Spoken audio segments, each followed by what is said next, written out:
Hey guys, today on People Now, the Patriots win in the lowest scoring Super Bowl ever, and it's a family affair for Tom Brady and Gisele Bündchen. And all kinds of reactions to Adam Levine taking off his shirt during the halftime show. We'll discuss the new Nipplegate. Why is LeBron James wishing that he was in this Super Bowl commercial? We're going to show you his reaction.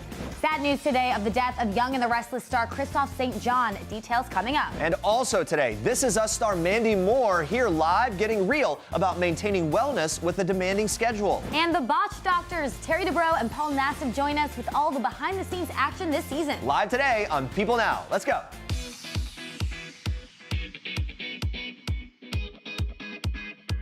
Hey, good afternoon, everybody. Welcome to People Now. Great to see you. Tom Brady, the New England Patriots, they won their 6th Super Bowl in a historical yet uneventful game in Atlanta. But hey, let's show some excitement and cheers for that Super Bowl. Still football, still it's fun. Still football, still fun. Maybe more excitement in this studio right now than there was throughout the entire game. I don't know. Patriots defeated the LA Rams 13-3 in the lowest scoring Super Bowl ever. Things got slightly more exciting during the halftime show. Maroon 5 took the stage, led by frontman Adam Levine. They mixed it up with old songs, some new songs. There was some nostalgia, some attempts at hype. They were joined on stage by Travis Scott and Big Boy as well. That's not exactly what's trending today. What's trending today is Adam Levine going shirtless. We're talking all about that in just a little bit. Maroon 5 knew they would be talked about, and so after the performance, they shared some photos on Instagram thanking their fans for all the support and their critics for, quote, always pushing us to do better.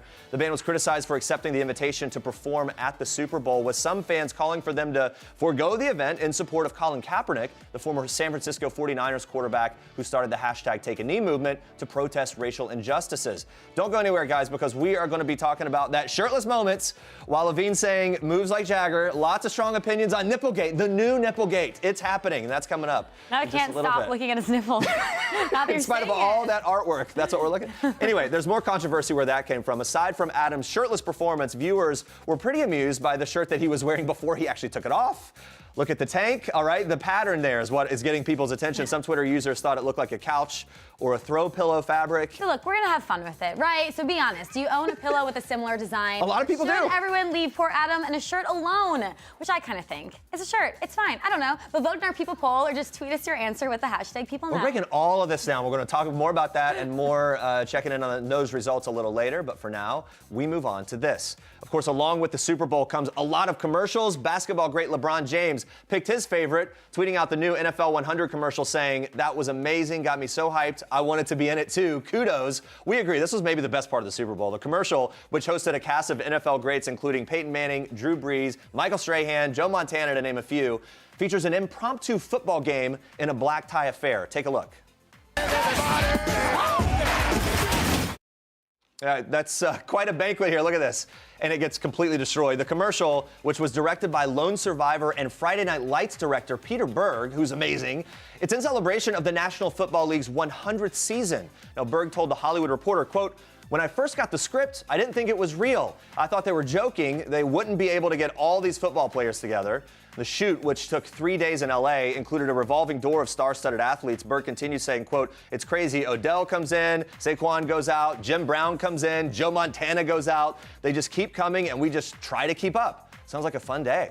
After launching at Super Bowl 53 in Atlanta, NFL 100 will be a year-long celebration of all things football up until Super Bowl 54 in Miami. Now, the program will include unique experiences, events, and community initiatives meant to honor players, teams, and their fans. Seems like it should be a fun thing leading up to next year. All right, moving on to some sad news to report. Young and the Restless star Christoph St. John, who's played Neil Winters since 1991, has died. TMZ is reporting that the 52-year-old soap actor was found dead on Sunday after one of his friends went to check on him at his home in the San Fernando Valley. Police and paramedics were reportedly alerted and responded to the house where the actor was pronounced dead on the scene. TMZ is also reporting no sign of foul play.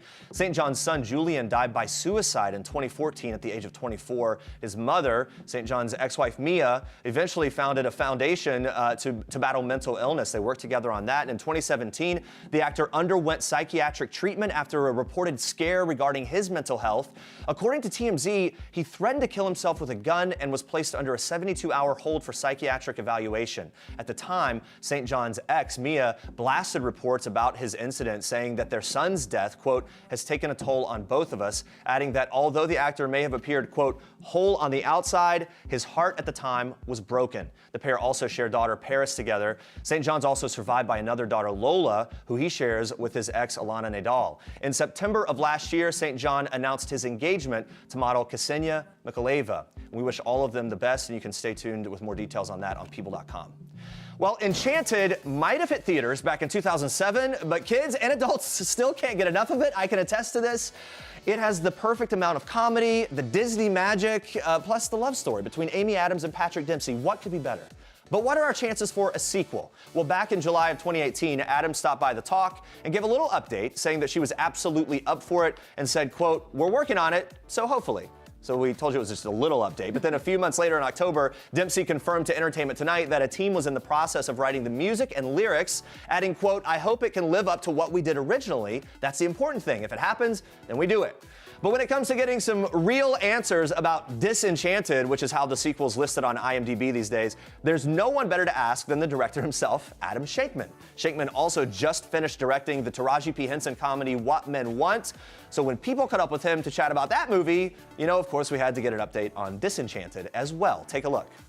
Amy and I are really deep in it. The cast is scheduled to come back, the entire cast. It's Idina, Jimmy, Marsden, Patrick, and Amy, and it's a full musical, but we are doing a little bit more work on the script, and we're going to really try to get it done going this year. This year, you think? That is the plan. Okay. I can't guarantee it, so you can't quote that, but that is the plan. I love it. It's one of my favorite things to watch. happening. Yeah, it's one of my favorite things to watch with my girls. So make it happen. All right, you have more for us in Star Trek. I do. We are kicking off Star Trek with the king and queen of Super Bowl 53. Tom Brady celebrated his 6th Super Bowl win with the New England Patriots last night, and his supportive family was right there by his side. The All-Star quarterback got some major love from his wife, Gisele Bundchen, and their 3 kids as they rushed the field for hugs after his team brought home the win.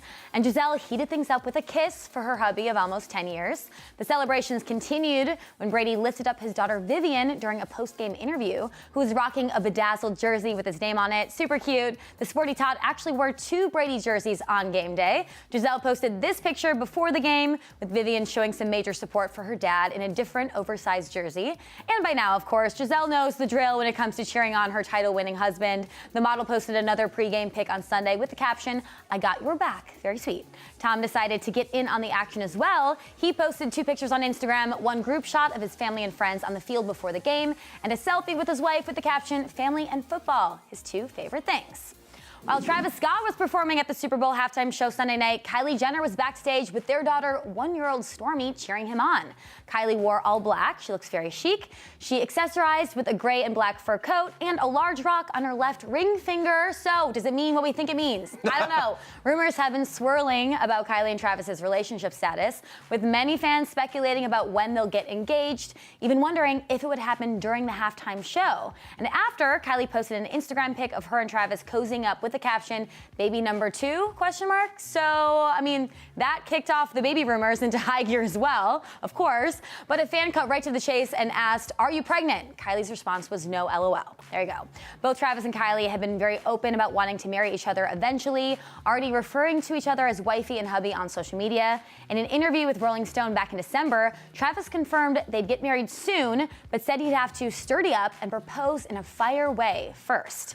We were waiting. I also think he missed his opportunity. Can you imagine if that would have happened? At the Super Bowl, that would have been a fire way. No way she would have liked that. She would not have wanted that. She wouldn't have? No. Well, the couple has been dating since April of 2017 and welcomed daughter Stormi in February of 2018. They recently celebrated her first birthday together. Well, happy anniversary, Jennifer Lopez and Alex Rodriguez. The couple celebrated their 2-year anniversary on Sunday, and J.Lo shared some sweet, intimate moments of her and A-Rod on Twitter, paired it with a sweet caption saying in part, quote, 2 years of fun, 2 years of adventure, of excitement, excitement and growing and learning. She continued saying, "You make my world a more beautiful, safe, and stable place. In the midst of our ever-changing, ever-moving life, you make me like a teenager starting out all over again." Impossible. I love that. Impossibly adorable. In December, J-Lo opened up to people about her relationship with A-Rod and why it works, telling the magazine, "Everything feels healthy and different. We bring something to each other's lives that is profound, good, and healthy." She also referred to her kids and his kids as her, quote, "purpose for doing everything I do. They're the loves of my life." J-Lo and A-Rod have known each other for years, but sparks started to fly when they ran into each other at a restaurant in Beverly Hills back in 2017. In an interview with Ellen later that year, J-Lo revealed that during their first date, A-Rod headed to the bathroom and sent her a text that read, "You look sexy AF," which I think is hilarious. And of course, the rest is history. Those are your Star Treks for today. That's my favorite celeb couple dating story. It's amazing. It's brilliant. All right, stay with us, guys. We're live with everybody's favorite This Is Us mom, Mandy Moore, talking about their recent SAG Awards win, her wellness campaign, and so much more. Plus, we'll also catch up with the miracle doctors themselves, Terry Dubrow and Paul Nassif. They are taking us behind the scenes of Botched, so stick around for that. So Twitter has been going crazy over Adam Levine's wild tank top at last night's Super Bowl halftime show. That's what we're talking about. Some people even saying it looked like a pillow. So we'll get to that in a bit. But first, we want to know, do you have a pillow with a similar print? Let's check in on our People poll results so far. No, leave Adam alone. Yeah, but 43% say that they have it at their mom's house, a pillow like that. My feed, one of the best things I saw early on, someone posted the pillow, and it is an odd was pattern. Amazing. Yeah, it's a weird look. Anyway, whatever. I mean, again, what's the bigger deal, that or him taking his shirt off? We'll find out. Keep voting in our People poll, but now we move on to this.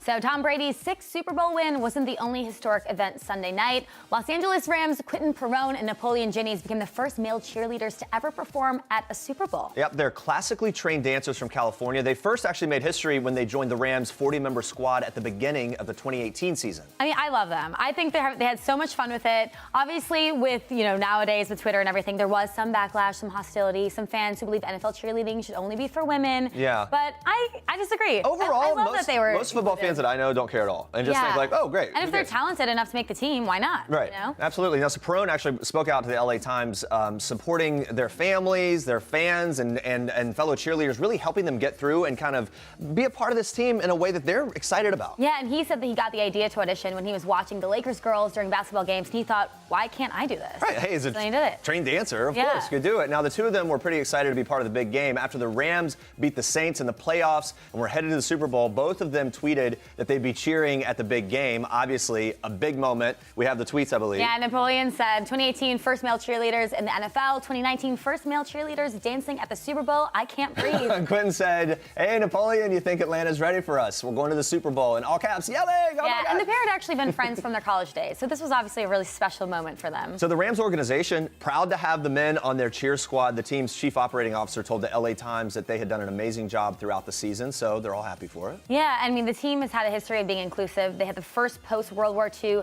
era NFL team to sign an African-American player, Kenny Washington, in 1946. All kinds of little fast facts about this team. They also drafted the first openly gay player in 2014, Michael Sam, when the team was still the St. Louis Rams. So they have kind of this history of activism. Yeah, love. And I don't know. I think it's great that you had a comment thinking that maybe women that didn't make the team might be upset. Well, I wondered, in a different part of this conversation, maybe the women who tried out for that same team that were maybe like the next one in line and didn't get the spot because that they got it. But that's the kind of thing that, I mean, who knows? Will we hear from them?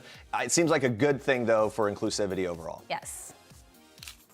All right, so Adam Levine of Maroon 5 went shirtless during the halftime show at the Super Bowl. The internet lit up. You probably saw this. While performing his song Moves Like Jagger, Adam took off the tank top. The comments started flooding Twitter. Oh, my gosh. I mean, at my Super Bowl party, we were just shocked at how many tattoos he had. I didn't realize. You didn't remember that, yeah. Sparked that conversation. A lot of folks, though, were pointing out a double standard here. So Janet Jackson was forced to apologize and was totally blacklisted after a wardrobe malfunction that led to her exposing her bare breast in the halftime show in 2004. We all remember this. To me, if there's hypocrisy to be had, it's more that JT was welcomed back and she wasn't, more so than Adam Levine having anything to do with that. I mean, I see what people are kind of saying, but that would be more of the hypocritical part. Well, and then also, Red Hot Chili Peppers actually performed shirtless in 2014. They did not get the reaction that Adam Levine is getting. It was a different time. It was. 2014 to now, people are way more vocal now. Nipplegate's a thing now, or Free the Nipple's a thing now. Those are all these different pieces of the conversation that happened. Now, even Katie Couric, though, got in on the controversy. She tweeted, this halftime show is starting to make me feel uncomfortable or make me uncomfortable. I didn't think it was that uncomfortable. I wasn't uncomfortable about him being shirtless. I was uncomfortable by the fact that I was kind of bored. Bored like Jagger. Well, sports journalist Katie Nolan said, quote, Super Bowl halftime nipple rules feel inconsistent. I mean, you make a point, but then what are you going to have? All women performers performing shirtless too? I don't know. Yeah, I mean, look, it's a big event, so it's a big platform to kind of make the case for this. Obviously, it's standard, known kind of societal norms that men are shirtless at the beach or whatever, women tend not to be. The Super Bowl's not going to be the place that changes all of that for everyone, I think. But anyway, people tweeting out their real feelings about Adam Levine's nipples throughout the entire thing. Here's some more tweets. Watch this. Here we go. Now I have to explain to my children that Adam Levine has nipples. Well, somewhere under all those tats, yeah. Yeah, I think people are making a big deal of it just because of the Janet Jackson thing. Because I think a man performing shirtless is pretty normal. That's what most of these were about. Yeah, exactly. Anyway. Well, it seems like he also couldn't catch a break on Twitter when it comes to when he was wearing a shirt, because the patterns seem to remind people of drapery and interior design. So people were tweeting about their mom has that pillow. Yeah, no, a friend of mine that I follow on Facebook showed the pillow that looked up beside the screen. Looked almost just. There we go. That's not the one I tweeted, but that's a very popular. It's the same pattern. It actually is the same funny, pattern. Right? Either way, you know what? He got to perform at the Super Bowl. Why are you wearing my pillow, though?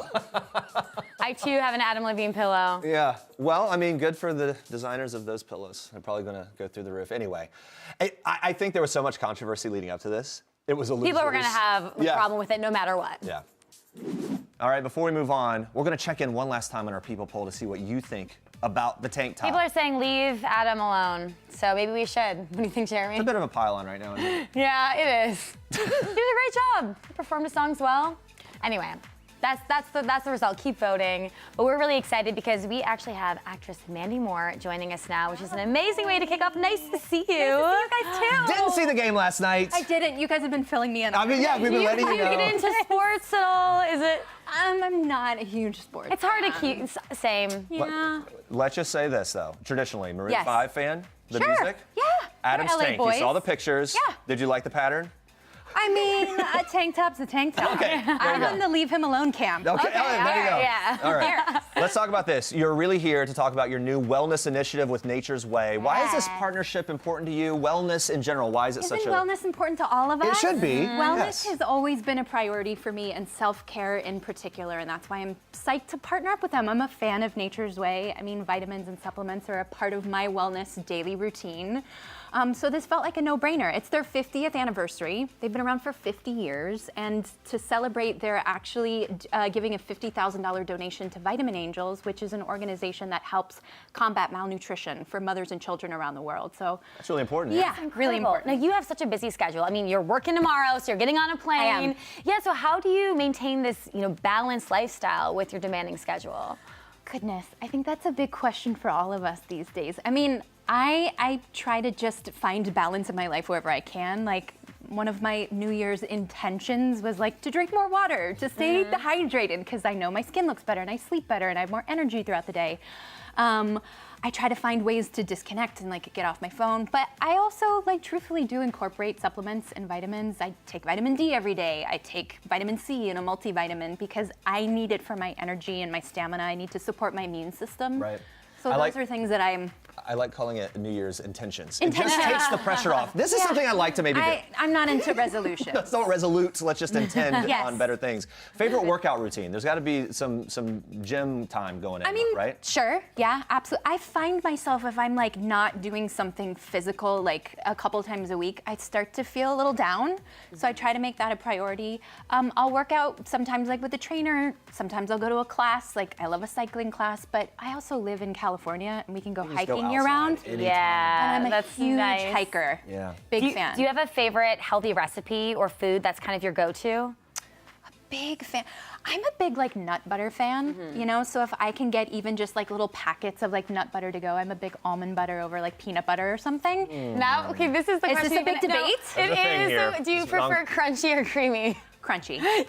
Okay, that's two for crunchy. I think we've pulled ahead now. No, I think it's even. We've had a lot. I'm creamy. I'm team Yes, creamy. I'm but so happy. I'm whatever. no crunchy for sure. Mandy, you and I have a weird rift now that I didn't anticipate. That's fine. We'll move forward. Okay, sorry about Hey, that. let's talk about this. One of the things when it comes to healthy living and healthy eating especially is it can be a financial burden for people, right? Yeah. Sometimes it can be more challenging to eat healthy for people that don't have the financial means. What do you say to people in that situation and kind of like your advice for making it work even in those situations? I mean, I think there's ways to like supplement healthy ideas and healthy like options and stuff like that. I mean, I know it's maybe not as readily available to everybody, but I love going to the farmers markets. Way cheaper than going to like a fancy grocery store, and that way I'm able to like load up on things and bulk up like for the entire week. That's a great idea. Trying to reach for those fresh vegetables and fruits and whatnot, but also like I am a big fan of nuts. Great source of energy and protein and keeps you going. And peanut butter. Yeah. Peanut butter and almonds. Fine. Yeah. So bitter. Yeah. We love tracking along with you at the award shows. You always look so amazing. What is your go-to wellness routine or a beauty thing that you do before these shows? Because it's I feel like it's stressful to always have to be on point. It is a little bit stressful. I mean, no 2 days sort of look alike, and I'm not somebody that has like a very specific routine. Like, I guess I try to take care of myself as best I can. Like, maybe a couple days leading up to it, I try not to like have any alcohol or have anything like sugar, or I know that's gonna like mess with my digestion or something. But beyond that, I don't know. I'm not too. I don't go too crazy. Yeah. Okay. It seems like being well rested and just Moderation. happy. It just seems like happiness Right? shows through. Look at that. I can Thank you. honestly, that does feel that's your Thank vibe. In spite of your whole peanut butter thing, which I literally can't get over. We met up with you and Crunchy. what's that? Crunchy. Yeah. But all yeah, right. anyway. We met up with you and the cast of This Is Us backstage at the SAG Awards a week ago. You were all elated. Chrissy Metz, your co-star, her reaction was great. Let's take a quick look. Oh God, I gotta see. Yeah. Chrissy Metz, how are you feeling? I cheered like a football crazy mom. If anybody can find footage of that, it's embarrassing. There's too many of us. We're all trying to be on camera. It was really I love hard it. to interview like 20 people. That was I know, amazing. and it's like more people just started streaming coming in. in. They were like, how are you? How are you? And then I feel like such a mom. I'm like, I want the kids in front and make sure that they're able to answer a question, because like it's always exciting to see you guys or like to be interviewed, but for them it's such a big deal. You guys were by far the loudest group back there. yeah. We were trying to do other interviews. We I couldn't. know, You guys kept sorry. yelling. I'm It's so fine. sorry. But how did you celebrate the rest of the unprofessional. night? What did the rest of it look like? I had to work the next morning, so these award shows are lovely and it's so much fun. And I think just about everybody else went to the after party. Milo and I had to work the next morning, so like we were both waiting for our cars to come pick us up. Mom and with our Dad have statues. work to do. Mom, Somebody's got to keep this together. You kids go party, and they did. But I was literally like at home in pajamas, showered with my night guard in my mouth by like 9 o'clock, ready to go. It's like it's real life, you know? Yeah, we obviously love the entire cast. How have you guys grown as a family now that you are farther into having more seasons of This Is Us? I mean, it's just, there's no substitute for time. Like we're all super close. We've been through like, these like milestone moments together now. We've celebrated like going to these award shows and people loving the show, and we were at the Super Bowl last year. Like all these crazy things, this journey that we've been on together, you just feel closer. Is it like a fun thing that you guys do when you're not working? Is it like a routine or some sort of... Or is it like, can I have my own time for once? No. I mean, that's why I love going to these shows, because it's like gives us an excuse to all spend time together. Otherwise, just the way that the way we shoot the show, everybody is like so kind of separated in a sense, unless you like have a scene with someone. You don't get to see them as much as you'd like. So but we're on a group text, and we're constantly like all sending gifts and. Who's the most active on the group text? Chris Sullivan, who plays Toby, is by far the funniest. I can see him being the funniest. Always We've heard that sending he's a pretty gift. funny, Yeah. Yeah. Sterling's pretty active. Like he's always a really quick response. Are the kids allowed on this? Or No, is it's an adults only. That's what I thought. Yeah. Here's something. There is a Princess Diaries 3 script potentially out there. Really? Could we see Lana back for number 3? Your character. I mean, I'd like to see her, like, I would like to see life have, like, kicked her down a few pegs. Okay. Because she was the bully in school. So if she does come back, Look at that. I mean, Unbelievable. little baby. The buff. I was blonde. 16. Oh my Yeah. goodness. I'd like to see her, life has sort of, come full circle for her. And maybe she's a little more humble. Maybe more well-rounded. Yeah. I want to see it happen. Yeah, I mean, I'd be down. Yeah, let's talk about this. So you recently got married. Congratulations. Thank Speaking you. about being healthy and everything, what are some tips to feeling healthy on the big wedding day? Because that's stressful, right? It actually wasn't stressful. No? But maybe that's because our approach was like, we got married in our backyard. We had about 40 people there, so it was pretty intimate. And then we had like a reception, our party afterwards. We invited, a couple more friends. I mean, I think as long as you're surrounded by good people, I'm like looking back at pictures like, oh, I loved that. I didn't stress out about it too much. Same sort of thing. I think for any big event, most people are like, okay, I'm gonna make sure I get sleep. I'm probably not gonna drink. Like all this sort of easy things that like are easy to. And we talked, we stayed in constant communication with each other. It was really important for us to be present. I really wanted to enjoy the moment. And that was something I just kept thinking about. Like I wanted to take it all in, and I think we did. I like that, especially when your life these days is probably like big event after big event. You want that to be like not a big event. Let's just have a thing. What was your favorite part of the day, though? My favorite part was, I have two, and both involve music. My brother-in-law sang as I walked out of our bedroom and like walked down the aisle. He sang this beautiful John Lennon song. And then, because my husband's a musician, he's in a band with his brother. And for our reception, it was really important for us to incorporate music. So we had all of our friends who were musicians, like everybody came up and each sang a song. And then Taylor and I got to sing a song together. Oh my and then gosh. his dad, who's also a musician, came up and like closed the night out. And like people went wild. So it was pretty epic. Did Candy come on at the reception or There was no candy. Maybe at the reception. It would have worked. Opportunity. All right, here we go. You want to tee this up? Oh yeah, so we're gonna play a little game. A little goodness. confess sesh. Okay. Last thing, want to know a little bit more about you, so just pick out a piece of paper and read it. Here we go. Yeah, we're gonna get all the juicy details. Okay. I don't think they're that bad. If you weren't an actress, what would you be? Oh, you guys, I have no other verifiable skill set. I don't know what I would be. In school, I thought that I wanted to be a journalist. Okay. But now I love traveling. I'd love to do some sort of like travel writing or something. Oh, Yeah. I like that. I can see that. You can still do it. All right. You wanna- Oh, one more? Oh, there's more. Yeah. Do I do them all? Well, we'll see. Okay. Let's see how we go. Let's see how it goes. What's your ideal date night?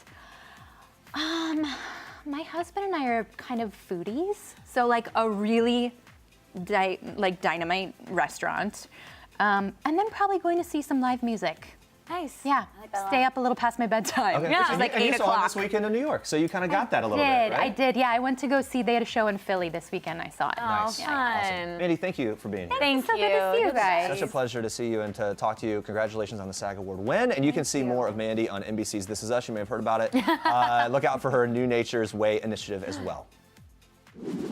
Turns out Michael Bolton is Gaga for Gaga. Did you even know these two were friends? I didn't, but I love it. So when he stopped by People Now, we talked to him all about their relationship and which one of his songs would be perfect for a Gaga and Bolton duet. Take a look.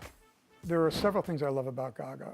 I got a call from a record label that said they had signed an artist whose album was about to come out, and her name was Lady Gaga. First time I heard it. Right. Lady Gaga? And yes, she's a big fan of yours, and she heard that you're finishing up your album, would like to write with you. And I said, okay, can you send me something so I know what I'm walking into? And they sent me a couple of tracks. The very first one I put on, I was on vacation in California, Just Dance. And I said, this is going to be enormous. I drove into LA and we wrote You Murder My Heart. We got along like so well and laughed and talked music, and I started to give her some kind of guidance. She would ask me something and then she'd finish the sentence. Instinctively, she has all the answers, and I think she knows that. And the next thing I know is, her album takes off, and now she's doing movies, and now she's up for an Oscar. If there were to be a new duet with you and Gaga doing one of your songs, what song is it? Tough one. Said I loved you, but I lied, maybe. Ooh, I want that to happen. Yeah. And Michael also said that he noticed early on that Gaga had the necessary work ethic to maintain and continue a great career. Nobody's more dedicated than Gaga. We've True. seen that. It's paying off. She's even, of course, nominated for an Academy Award now. But Michael has his own experience with acting. So I don't know if you remember this. The Jack Sparrow skit is so funny. He collaborated with the Lonely Island Boys for an SNL skit back in 2011, and the thing went viral. Yeah, we took Michael on a little trip down memory lane to kind of talk about that, the video, its aftermath. Little spoiler here, it includes Justin Bieber. Watch. I went to Saturday Night Live and I basically found the darkest corner To just see what happened. and just to watch how people reacted, and they were laughing at the right times. And then people started walking up to me going, "This is going to be huge." And then next morning I came downstairs and my daughter was sitting at the computer and going, "You have no idea what's going on here, Dad. Is it good?" They love it. That's really sweet. So it was really, really sweet. Yeah, and I was really glad. She was like reading me. Justin Bieber was like raving about it. It was like, "Justin, what's he doing on there? He loves this video. It's viral. It's insane." After that moment, I bet he's a cool dad, you know? All over again. Michael also talked to us about his plans to do more comedy in the future. Tune into People Now on Friday. We'll have details on that, plus his new album and fragrance. Guys, in Palm Springs, California in 1992, Jennifer S. Benson was on her way to work the night shift when she missed her bus. Then what unfolded next is the focus of the new episode of People Magazine Investigates, and People senior writer Christine Pelisek explained to us what happened when a young man named Andrew Urdialis offered to give her a ride. Watch this. You know, he's driving to work, and on the way, he asks her, you know, if she would go out with him for breakfast the following day. She was working a 10 p.m. to 6 a.m. shift, and so he was like, how about if I, you know, pick you up the next morning and take you for breakfast? And she didn't want to go with him. She just wasn't interested in him. So she lied and told him that she had a boyfriend, and he was like, well, you know, you still have to eat. You know, your boyfriend knows, you know, you should, you know, you can't eat. And so, you know, he kept pressuring her, and she, you know, kept saying no. And then finally, she said, okay, so she actually gave him a fake number. Jennifer finishes work at 6 a.m. and lo and behold, Andrew is waiting for her. I was already laughing, like, you just don't give up. And he said, come on, I told you I'd be back to bring you to breakfast. I looked at him as a friend that I had just met. So I got in the car. She said within a couple of blocks, like, absolutely everything changed. He grew quiet. He was talking to her, but then he grew quiet. And then he asked her about the number. And, you know, she couldn't tell right at first if he was angry or not, but then she realized the more she started talking with him, the more angry he became. Andrew then took Jennifer out to the desert and attacked her. She managed to escape, but Andrew disappeared. And a few years pass, and across the country in Illinois, the police are finding multiple women murdered and dumped in lakes and rivers when Andrew has a run-in with the police after getting into an argument with a prostitute one night. Watch this. While the police are trying to sort out what's happening, this woman says, hey, he's into some really kinky stuff. He wanted to take me up to Wolf Lake, and he wanted to simulate that he was raping me. What she says immediately gets the attention of one of the officers. Coincidentally, this officer remembered Andrew because a few months beforehand, Andrew was picked up by the police outside, like, sort of hanging around like a prostitution area, and he was picked up on a traffic stop. And when he got picked up, the officer, who was the same officer who spoke to him about the prostitute at this motel, asked him whether he had a gun in his car. And he said he did. So actually the gun was confiscated by the police. And so after Andrew speaks to the detectives about the prostitute at the Hammond, Indiana motel, this detective ends up looking to see, you know, to find out about what happened to that gun that was confiscated. Intense. So to find out exactly how Andrew is connected to the case, tune into People Magazine Investigates Mondays at 10 p.m. Eastern.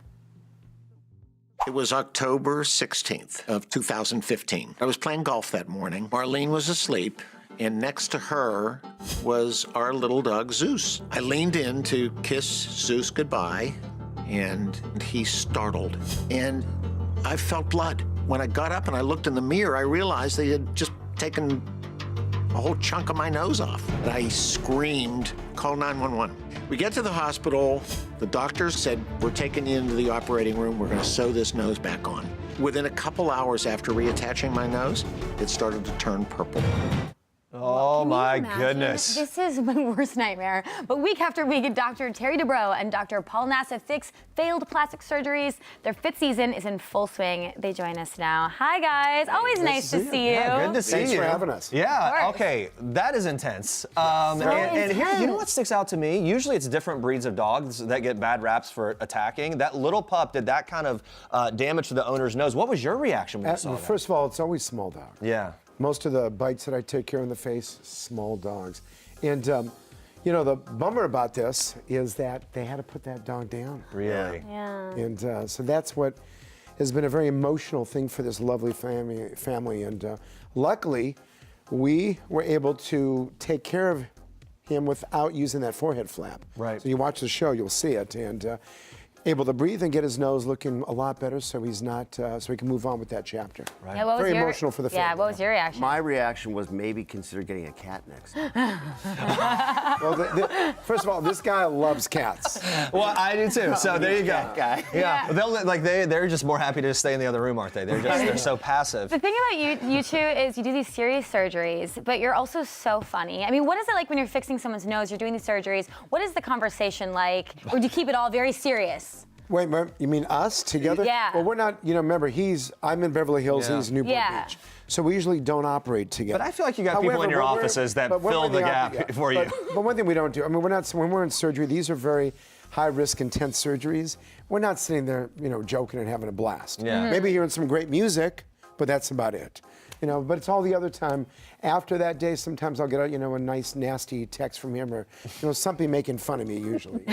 Well, he's a very target-rich environment. He knows the I will insults. tell you though, 90% of the time though, I do laugh. This guy is a good comedian. Yeah. This really is his day job. Well, it's such a serious subject. You've got to bring some levity into it, right? Yeah. And it can, parts of plastic surgery are actually fun and interesting. Yeah. Well, you've said that this new season is going to be crazy. The cases have gotten, here's the quote, totally out of control. What's the case that stands out to you the most this season? Well, for me, buttock augmentation is out of control. I saw some of that footage, yeah. Yeah, it's turning out to be really dangerous. And the solution when you have a bad buttock problem is to remove the buttock. So patients are coming in with no buttock or such dramatic buttock deformities. And we have a bikini model on this season who makes her living modeling bikinis. And she came in with a destroyed buttock and said, you've got to fix this. Destroyed because of bad surgery? Because of bad surgery. Oh my goodness. Yeah. And so then you have to remove. And so you've got to find a way to reconstruct a buttock and get her back to where she was. And we're basically a lot of the times making up things, using surgical principles to do things in a unique way that have never been described before. My gosh. Yeah, you guys are up to 5 seasons now. I mean, how has the show evolved from that first season? I mean, what's interesting is, first of all, the first season we had 500 folks try to get on botch from the casting. Now we have over 10,000. It's incredible. Wow. And then, too, what's different about this season, that's why he said it's out of control, is because a lot of these patients, just like you just saw, had a traumatic incident or born with some genetic deformity. Remember, botched by nature, then botched by plastic surgery after, or just not done the right job. So we're really doing a double whammy on this, and that's why this guy said it's out of control. Well, what you do in terms of, in a serious note, the way you change people's lives is incredible. But over the course of those seasons, is there a case that stands out to you the most that you just really love the way it played out on the show, or something that? The woman who had that silicone injected into her face and was basically like the Elephant Man and had these masses, and we turned her down initially, and then we brought her back the next season. We figured it out, and then they came back. We brought her back another time, and finally she looks great. Yeah, what was the most botched case? Was it that one? Or do you ever get nervous that you're not going to actually be able to fix this problem? For me, for example, that buttock I was telling you about, I took her to the operating room with a general plan, and I got into the surgery and I realized this is not going to work. And I had a moment of, on camera, freaking out. I have no solution for this. And then suddenly it just started to happen. Okay. Gotta get in the flow and make it work. What about for you? Happens all the time, because for me, I'm dealing with skin that is usually not great quality of the nose. And so at the end of the surgery, many of them, the nose starts turning purple. That means the blood supply is not. So at that point, your coronary arteries start to spasm and going, oh, geez. So it's like that for about a good week to 2 weeks to find out, is the skin going to live? Yeah. And that's like a routine thing that So I'm getting used to it a little bit. But that is something that, you know, just imagine if the skin dies like this guy. Right. On the Jim, if you look at his purple and nose, dark, and then it dies. A nose falling off in the shower, going down the drain just like a nipple, is not cute. I Not just wanna cute. say it's not cute. That's not a cute thing. Not a good look. Not a good moment. See, you know, he had to throw that levity in that stupid joke in there. He has to. By the way, you want to know the comedian. biggest change of the season? Yeah. His social life. Oh, now you're, yeah. Oh, okay. What's it done it for him? poppin'? Wait, Terry, what's it done for him? So he's now in a committed relationship, finally, thank goodness. But she's, you know, she's beautiful, she's amazing, she's also 28. Oh. Yeah, Okay. So wait, what's nothing wrong with age that. is just a number, right? That's right. It's just a number. Does he give you lots of grief How for did that, you obviously? meet? You know, well, of course he does, especially social media interviews. He'll make some, you know, stupid comment again. But what did and she he'll do embarrass me, but of course it is. But she's fantastic. What did she do the first Wonderful. time she saw your teeth in the glass? Yeah, see? Did she Wait, flip I do out? want to know, how did you guys meet? Met at a medical meeting Okay. in Las Vegas. What's she so- make of his riffing? She doesn't care. She does laugh at it, but of course, like anyone else, you know, this guy, you know, he bullies me a lot. Okay. I do not. And do her and Heather get along? So, you know. More importantly. You know what? We've been so busy that We do need to get together. do. Okay. Yeah. All right. I mean, that's the issue. Is Newport Beach, Beverly Hills? It's hard. It's a to get long way away. together. All right. Well, bring them all on a trip one time. Come back here and we'll see how it goes. But you guys talked about this. All the applications you get, you have to turn people down. Yes. What's the phenomenon that's going on here? Is it just an increase in general people being interested in plastic surgery overall? Yeah, but that keeps happening. I mean, Right. remember, everyone has. Well, here's what's new. Is we've opened casting internationally. Oh. So we're actually Different seeing standards patients, and overseas. but that means now from our, you know, what is it, 280 million? How many people we have in the United States now? We've opened up to the entire world. Yeah. So that's what's actually But increasing. as doctors' insurance reimbursements have gone down, they make less money. Untrained doctors are taking weekend courses in plastic surgery more and more to try to make cash. Just like the side hustle. And so it's not even a thing. rheumatologists are doing, you know, liposuction. Gosh. The show tweeted out, let's look at this adorable picture of the two of you. Captioned it, quote, because two plastic surgeons are better than one. What's going on here? Look at it. It seems like you're gelling well together, at least at that moment. Yeah. It's sweet. Remember, we have for 19 years. Yeah. I mean, I love you know. this guy. There's so much of him to love that how could you not? Yeah, No, because you give him a hard time sometimes. What's your favorite thing about him? he's sweet. He's just the sweetest guy in the world. Oh. What's And the best? Yeah. What's the best? Oh, there we go. What's the best thing about Terry? I tell you one thing. No. It's actually there's numerous things. I would say, if anything, he's very compassionate. I mean, the thing is, and we've been friends for 19 years. And I will tell you one thing. When I was going through some hard times, especially when I got divorced and stuff, and I was, really down, and I need someone to talk to and actually be there. That's when you know you have your real friends. And he was there for me. Yeah. That's it. That's more than anything. When you're in need. Remember, everyone's there all the time. But when you need somebody and there's something going on, that's when you have your real friends. That's really great. I love hearing that, actually. That's really nice. I've got to ask about this because Jeremy's obsessed with you Dr. can answer Pimple this. Popper. Do you guys know Yes. Dr. Pimple Yeah, Popper? we don't- Obsessed. I've never even watched. Come on. So you're a fan. Get ready. You're Could you gonna see love a collaboration in some way? Well, we're fans, except we're also a little bit jealous. You know why? We put our lives, our reputation at risk doing the hardest plastic surgery in the world. She shows up and goes like this. And it's like this huge hit. Well, Wait a minute. there's something really satisfying about it, but I feel like there's a similar voyeuristic quality between the two shows. Right? Yes. Like we get an inside look into what you guys are doing. She shows us that too. I don't know. It's my dream to have you all do one big thing together. Well, she can pop my zits anyway. There you go. It's out there. So, Terry, when you and Heather were here last time, you talked about your new house. Yes. So, Paul, have you been there? Have you had the chance to check it out? Oh yeah, I have. That's an absolutely gorgeous house. I'm actually doing now what they're doing. Oh, you are? I'm You knocked his actually, house but not. down. Yeah, I knocked my house down. We just started construction. So since he's been there, done that, I've been, constantly asking him for advice. Oh my gosh. So I'm doing mine now too. All right, we want pics of the big group date, all four of you. Yep. Make it happen. Ladies, the whole thing. Thank you for being here, guys. Thank it's really good to talk to you you. as always. You can watch Botched every Wednesday, 9 p.m. Eastern on E! And coming up tomorrow, it's getting heated. We're going to be joined by Kayla Quinn to recap all the drama about to go down on tonight's episode of The Bachelor. These two men love this show, I'm certain. We do. Plus, Jazz Jennings is here filling us in on the new season of her groundbreaking show, I Am Jazz. Be sure to tune in for that. Thanks for watching. For now, we leave you with one last thing from Frankie Grande. Bye, guys. Bye. Hi, I'm Frankie Grande, and this is One Last Thing. My last big splurge was to get custom costumes made for my one-man show and completely bedazzle them in rhinestones. But I needed to. They were Swarovski. The last time that I laughed so hard I cried was on my grandmother's birthday when my mother bought my grandmother cupcakes that she thought had mint leaves on the top as decorations, and they were marijuana leaves. I cried. Literally, I cried. There was no marijuana in the cupcakes, though, so it was okay. And my last family vacation was to Walt Disney World. I spent the most amazing time with my mom under Cinderella's castle in the Magic Kingdom, and it was just a wonderful time. Bye!